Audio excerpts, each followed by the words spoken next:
하늘님 모시고 안녕하십니까?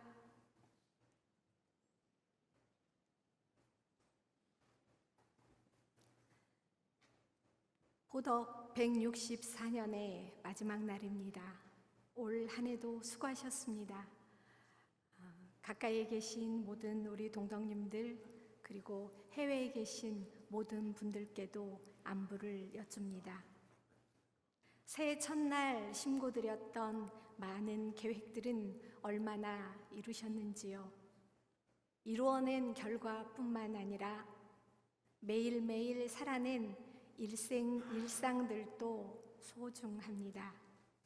우리는 매일매일 주문 수련으로 나를 닦아내며 살아가고 있습니다. 경전을 봉독하고 수련을 하며 깨달음을 얻기도 합니다.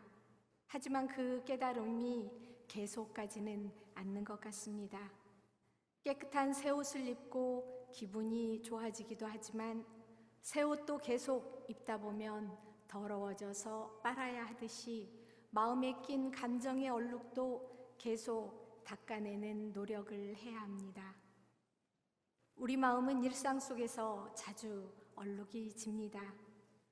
인간관계에서 오는 긴장과 허무함, 이미 일어난 과거에 대한 후회와 미련, 오지 않은 미래에 대한 두려움과 염려, 그렇게 쌓여가는 마음속의 독소는 씻어내지 않으면 계속 쌓여서 더 큰 후회로 많은 것을 잃게 됩니다.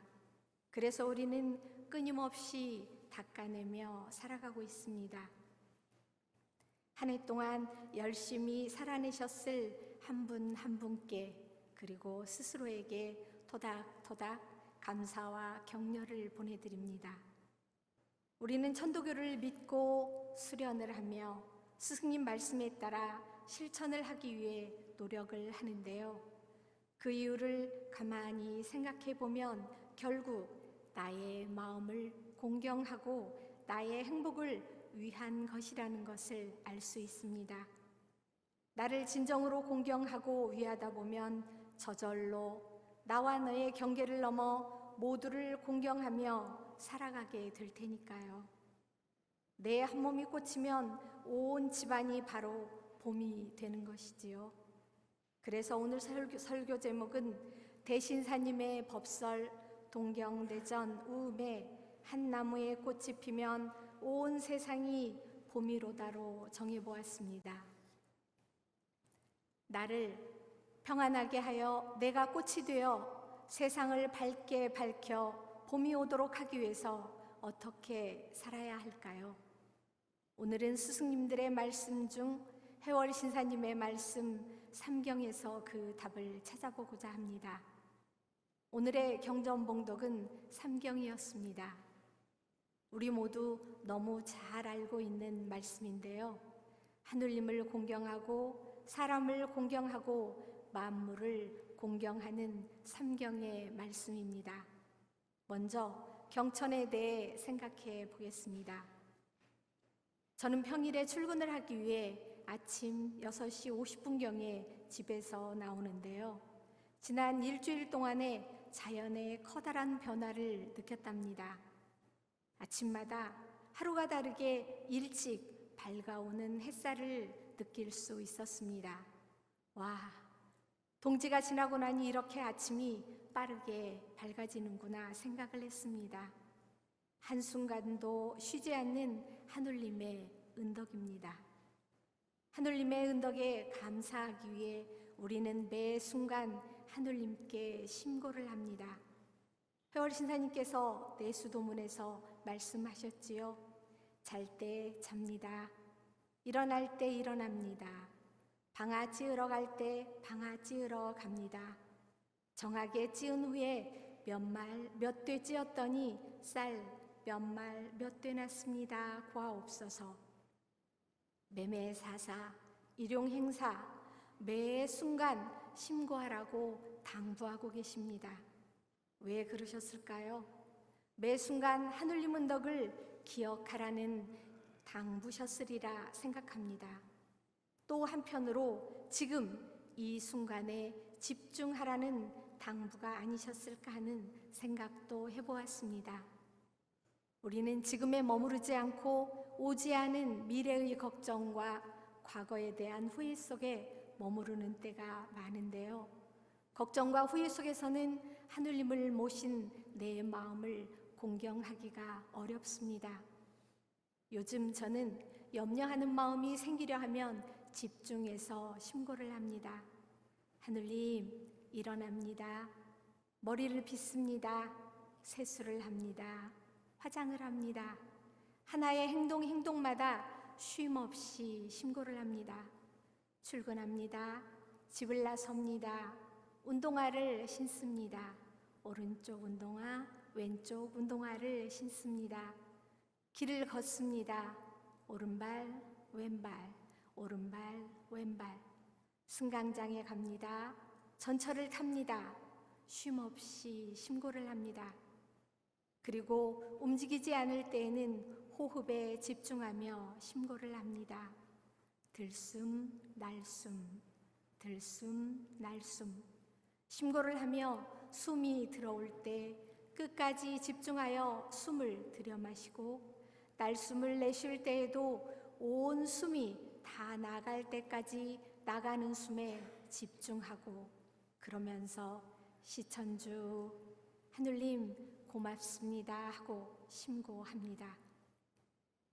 그러다가 일상 속에서 염려로 생각이 빠지려 하면 다시 정신 차리고 그렇게 꼼꼼히 심고를 합니다. 그러면 마음이 지금에 머무르며 평안해집니다. 내 마음이 화하고 기운이 화하면 하늘과 더불어 같이 화해진다고 하셨습니다. 내 마음을 그렇게 화하여 하느님과 더불어 떨어지지 않으려고 노력합니다. 요즘 제가 실천하고 있는 지금에 머무르며 내 마음을 평안하게 공경하기 위한 심고하기입니다. 심고로서 내 하느님을 공경하여 나를 꽃피우면 어떨까요? 다음은 경인입니다. 사람을 공경하라. 지난 11월 13일에 가리산 수도원에 가서 조동원 종법사님을 배웠습니다. 종법사님께서는 내칙과 내수도문을 외우고 스승님께서 당부하신 대로 해야 합니다 하고 늘 강조하셨습니다. 그날도 역시 남의 자식도 내 자식같이, 남의 형제도 내 형제같이, 남의 부모님도 내 부모님같이 위해야 합니다. 모두 하느님입니다 라고 말씀하셨지요. 그러면서 이제 모든 도가 우리 천도에 돌아옵니다. 성운이 옵니다. 열심히 하세요라는 당부의 말씀도 잊지 않으셨습니다. 천도교에 찾아오는 분들이 많이 늘어나고 있습니다. 찾아온 연유를 여쭈어보면 대부분 천도교회 시천주, 사인여천, 삼경 등의 진리가 좋아서 찾아오셨다고 합니다. 천도교의 진리를 실천하는 장이 펼쳐질 곳, 사람을 하느님처럼 공경하고 위해주는 천도교 교당을 찾아오시는 것이지요.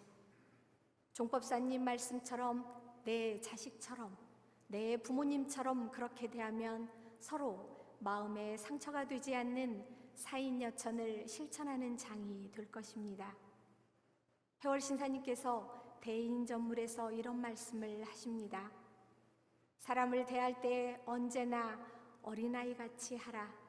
항상 꽃이 피는 듯이 얼굴을 가지면 가히 사람을 융화하고 덕을 이루는데 돌아가리라. 전철 안에서나 길가에 지나가다가도 어린아이들을 보면 저절로 미소가 지어집니다. 그리고 저도 모르게 아이 이뻐라 하고 말을 하게 되지요. 어린이를 바라보는 저의 얼굴은 아마도 환하게 웃고 있었을 것입니다. 동덕님들께서는 누구를 생각하시면 얼굴에 저절로 꽃이 피는 듯이 미소를 짓게 되는지요. 저는 가끔 수은회관을 지나가는 지인이 수은회관 지나가고 있는데요, 생각나서 그냥 물으려고 안부 전하려고 전화했습니다 라고 전화를 주는 지인들 덕분에 웃기도 합니다.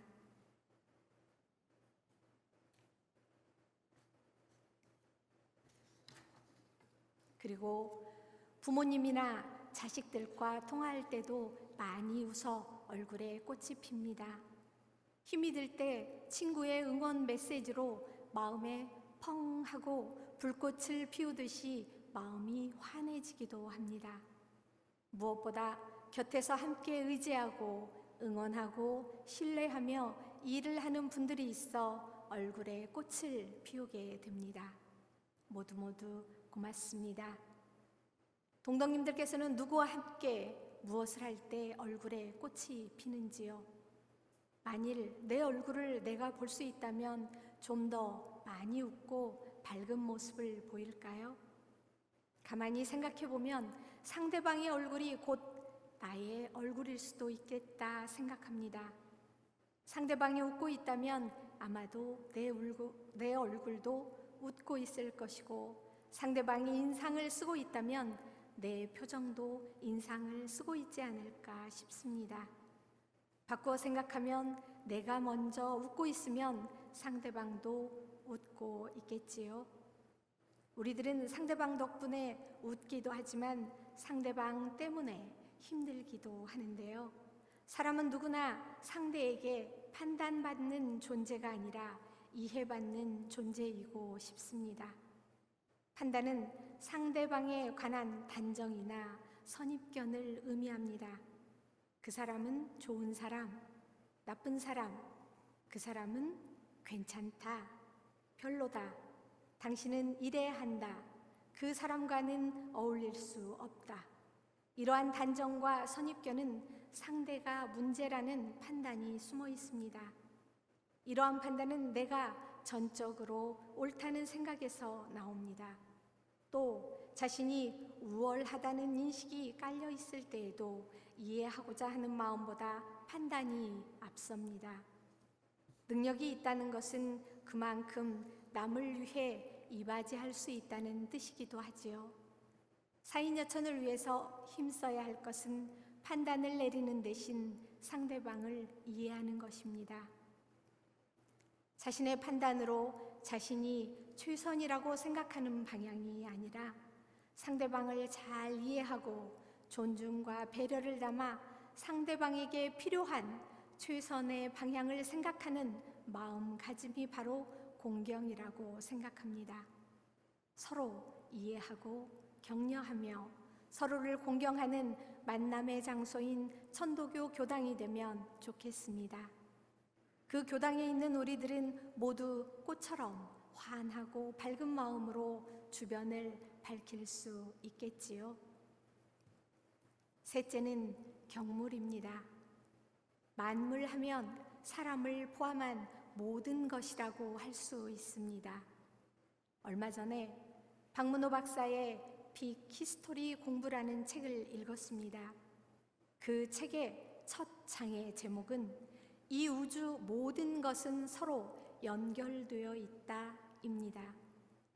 138억 년 전에 빅뱅으로 우주가 출현했고 46년 전에 우리 태양이 만들어졌고 우리들이 알고 있는 수성, 금성, 지구, 화성인 행성들이 함께 만들어졌다고 합니다. 과학은 제게 너무 어려운 공부인데요. 사람의 조상을 가만히 생각할 때 예전에는 호모사피엔스, 에렉투스, 오스트랄로피테쿠스 등 과학 시간에 배운 이름들이 떠올랐습니다. 물론 우리 경전에는 빅뱅 이전의 하늘님 자리를 말씀하고 계시지요. 과학이 그것까지는 아직 밝히고 있지 못하지만 138억 년 전의 일은 밝혀냈습니다. 과학이 우리 인간이 태어난 것은 우주의 탄생부터 이어져 있다는 것을 증명하여 밝히고 있습니다. 그냥 과학 시간에 공부할 때에는 그런가 보다 했는데 다시 공부하다 보니 우리 안에는 우주의 모든 만물, 즉 물부터 식물, 광물, 박테리아, 우리가 알고 있는 모든 것이 다 들어 있었습니다. 대신사님께서 말씀하셨듯이 온 우주의 모든 만물이 시천주 아님이 없었습니다. 이천식천에서 왜 하늘로서 하늘을 먹는다고 했는지 그 근거를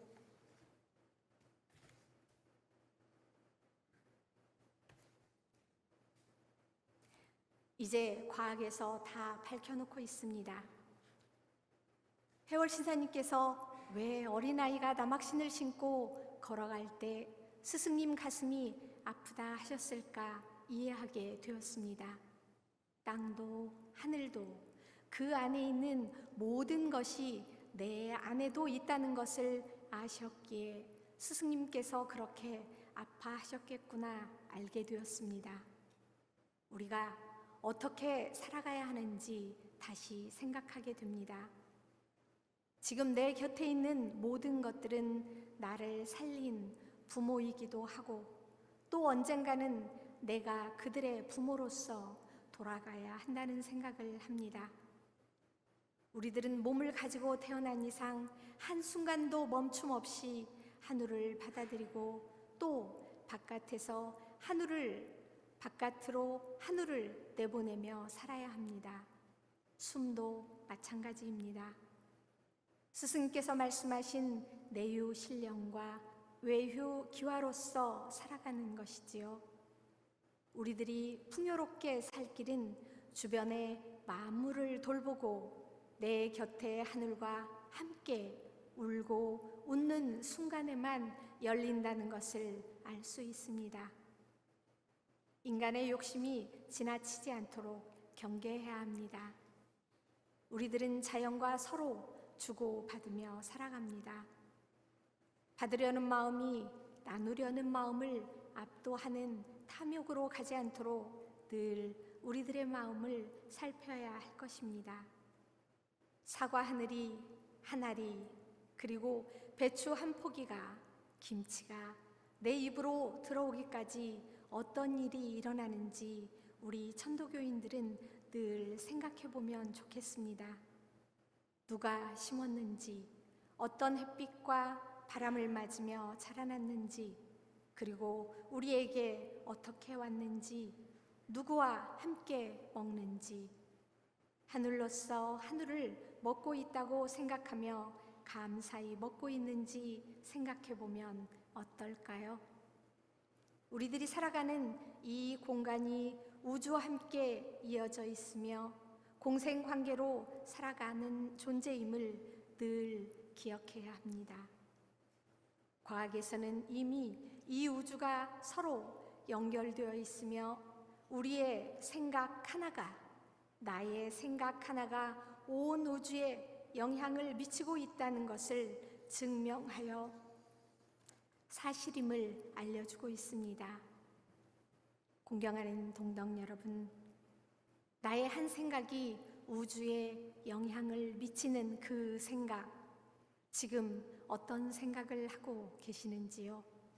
어떤 꽃으로 피어 살아가고 계신지요? 우리 한 사람 한 사람이 모두 하나로 연결되어 있다는 것을 다시 새기며 서로 위하고 공경하는 삶이 곧 나를 위하고 내 마음을 공경하는 길임을 새깁니다. 내일이면 용의 해, 보덕 165년, 서기 2024년, 갑진년 새해입니다. 수은대신사님께서 한 사람이 꽃이 피면 봄이 온다고 하셨습니다. 지금 천도교를 지키고 계신 여러 동덕님들께서 한 분 한 분 꽃으로 피면 온 우주가 봄을 맞이하게 될 것입니다. 한 사람이 꽃이 피어도 온 우주가 봄이 온다고 하는데 지금 천도교를 지키고 계신 내가 그리고 여러분이 한 사람 한 사람이 꽃으로 핀다면 우리 천도교는 봄을 맞이하게 되리라 믿습니다. 지방교구도 따스한 기운이 솟고 있습니다. 올 한 해도 함께하여 감사했습니다. 내년은 대신사님 탄신 200주년입니다. 대신사님께서 목숨과 바꾸시며 꿈꾸고 이루고 싶으셨던 것을 이루게 해드리는 후학으로서 제자로서의 삶을 기대합니다. 새해에는 우리 모든 동덕님들의 주문의 노래로 활짝 꽃을 피워 온 누리 봄이 오기를 심구합니다. 고맙습니다.